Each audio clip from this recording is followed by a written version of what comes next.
Hello കൂട്ടുകാരെ, ഇന്ന് ഒരു അവക്കാഡോ സാൻഡ്വിച്ച് റെസിപ്പിയാണ് ഞാൻ നിങ്ങളോട് ഷെയർ ചെയ്യുന്നത്. കറക്റ്റ് എനിക്കും അങ്ങോട്ട് ഉണ്ടാക്കാൻ അറിയത്തില്ലായിരുന്നു. ഞാനും യൂട്യൂബ് ഒക്കെ നോക്കി കുറച്ച് എൻ്റേതായ കുറച്ച് ഇൻഗ്രീഡിയൻസ് ഒക്കെ എക്സ്ട്രാ ആഡ് ചെയ്ത് കറക്റ്റ് യൂട്യൂബ് ഫോളോ ചെയ്തല്ല, വേറെ രീതിയിലാണ് ഉണ്ടാക്കിയത്. പിന്നെ അവക്കാഡോ ഞാനാണെങ്കിൽ കഴിഞ്ഞ ആഴ്ച ലുലുന്ന് വാങ്ങിച്ച ഇതുവരെ പഴുത്തിട്ടില്ല. അതായത് ഈ കഴിഞ്ഞതിന് മുന്നത്തെ സാറ്റർഡേ വാങ്ങിച്ചതാണ്. ഇതുവരെ പഴുത്തുണ്ടായില്ല. എങ്ങനെ അതും യൂട്യൂബ് നോക്കി കറക്റ്റായിട്ട് പഴുപ്പിച്ചെടുത്ത് അതെങ്ങനെയാണെന്ന് ഞാൻ ഷെയർ ചെയ്യാം. ഇതിപ്പോൾ ഞാൻ ഫസ്റ്റ് ബ്രെഡ് ടോസ്റ്റ് ചെയ്യാനായിട്ട് 2 ബ്രെഡ് എടുത്തു. നമ്മുടെ എയർ ഫ്രയറിലാണ് ചെയ്തെടുക്കുന്നത്. അതല്ലാതെ പാനിലും ചെയ്തെടുക്കാം. എന്നിട്ട് അതിൽ ചീസ് ഇത് വെച്ചിട്ട് എയർ ഫ്രയറിൽ 180 ഡിഗ്രി സെൽഷ്യസിൽ ഒരു 4 മിനിറ്റ് ഞാനത് വെച്ചു. എന്നിട്ട് അതിൻ്റെ ഇടയ്ക്കിനി അവക്കാഡോ ഒക്കെ ചെയ്താണ്ട് അവക്കാഡോ നല്ല പച്ചക്കളി ഇരുന്നേച്ചാട്ടോ.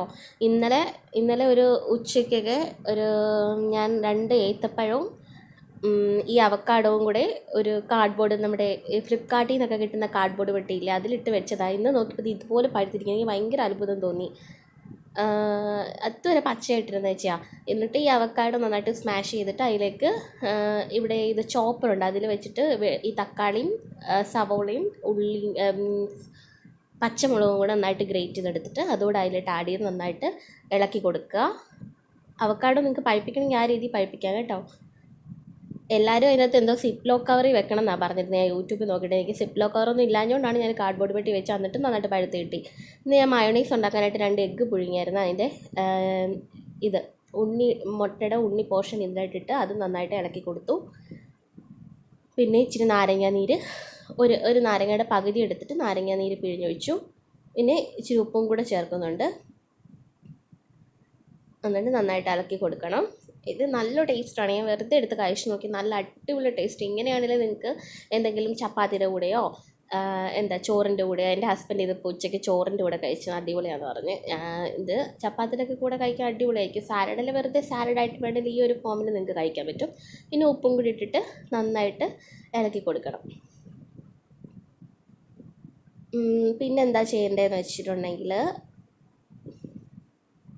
എയർ ഫ്രയർ ഇതാണ്ട് അതായിട്ടുണ്ട്. നമ്മുടെ ചീസ് നന്നായിട്ട് മെൽറ്റ് ആവുന്നില്ല. ഇനി ഒരു പ്രാവശ്യം എയർ ഫ്രൈ ചെയ്യണം. അതുകൊണ്ടാണ് ഞാൻ 4 മിനിറ്റിനായിട്ട് വെച്ചത്. ഇനി മയണൈസ് ഉണ്ടാക്കാനായിട്ട് 2 എഗ്ഗിൻ്റെ വൈറ്റ് എടുത്തിട്ട് കുറച്ച് വെളുത്തുള്ളിയും സൺഫ്ലവർ ഓയിലാണ് ഞാൻ യൂസ് ചെയ്യുന്നത്. പിന്നെ കുറച്ച് നാരങ്ങ നീരൂടെ പിഴിഞ്ഞ് ഇച്ചിരി ഉപ്പ് കൂടി ഇട്ട് സൺഫ്ലവർ ഓയിൽ ഞാൻ അധികം ഒഴിച്ചിട്ടില്ല. നല്ല ക്രീമി ഫോമിൽ എനിക്ക് മയണൈസ് വേണ്ടായിരുന്നു. ജസ്റ്റ് ഒരു ടേസ്റ്റിന് ആഡ് ചെയ്യാൻ വേണ്ടി മതിയായിരുന്നു. അതുകൊണ്ട് ഞാൻ അധികം ഒഴിച്ചില്ല. അതും ഹെൽത്തിന് അത്ര നല്ലതല്ലല്ലോ എന്ന് വിചാരിച്ചിട്ട് കുറച്ച് തന്നെ സൺഫ്ലവർ ഓയിൽ ആഡ് ചെയ്തോളൂ. പിന്നെ മിക്സിയിൽ അത് ഗ്രൈൻഡ് ചെയ്തെടുത്തു.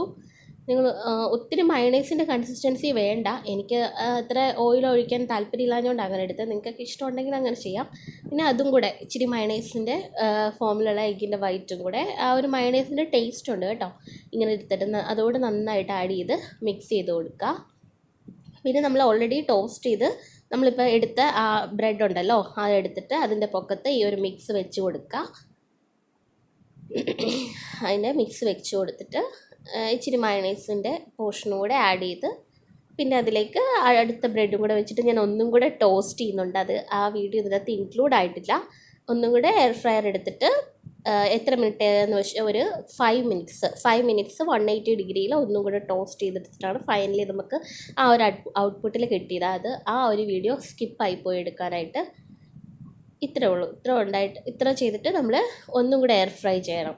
അത് കഴിഞ്ഞ് നമുക്ക് ഫൈനലി ഞാൻ 2 ഉണ്ടാക്കി എടുത്തിരുന്നു. എയർ ഫ്രയറിൽ ഇതൊന്നും കൂടി ആ ഒരു ഫോമിൽ ടോസ്റ്റായി കിട്ടും. അടിപൊളിയാണ്. നല്ല